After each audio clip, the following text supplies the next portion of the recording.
Minyak bumi adalah cairan kental hitam atau kecoklatan yang berasal dari fosil tumbuhan dan hewan yang hidup jutaan tahun yang lalu. Minyak bumi terbentuk dari proses penguraian fosil-fosil tersebut oleh panas dan tekanan yang kuat selama jutaan tahun yang lalu. Jenis-jenis minyak bumi. Yang pertama adalah bensin. Bensin atau gasoline adalah bahan bakar untuk kendaraan bermotor.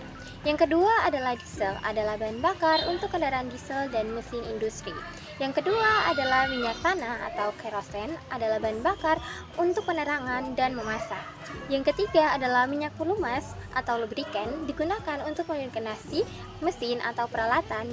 Dan yang terakhir adalah aspal, digunakan untuk pembuatan jalan dan juga konstruksi. Manfaat minyak bumi. Berikut adalah beberapa manfaat minyak bumi. Yang pertama, sumber energi utama. Bahan bakar kendaraan bermotor atau bensin, diesel, dan LPG. Bahan bakar pembangkit listrik, bahan bakar industri atau pabrik kilang. Yang kedua, sebagai bahan baku industri. Pembuatan plastik, pembuatan pupuk, pembuatan obat-obatan, dan pembuatan kosmetik.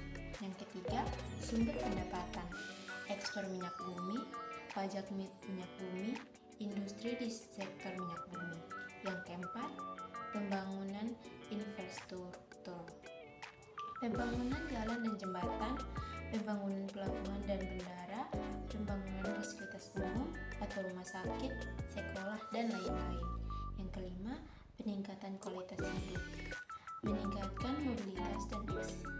mobilitas dan eksesif lintasan, meningkatkan produktivitas dan efisiensi, meningkatkan kualitas hidup masyarakat.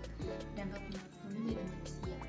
Dampak positif minyak bumi. Yang pertama, sumber energi. Minyak bumi adalah sumber energi utama yang digunakan untuk menghasilkan bahan bakar, listrik, dan panas. Yang kedua, penggerakan ekonomi. Industri minyak bumi merupakan salah satu penggerak ekonomi utama di banyak negara. Yang kedua, dampak negatif minyak bumi. Yang pertama, pencemaran lingkungan.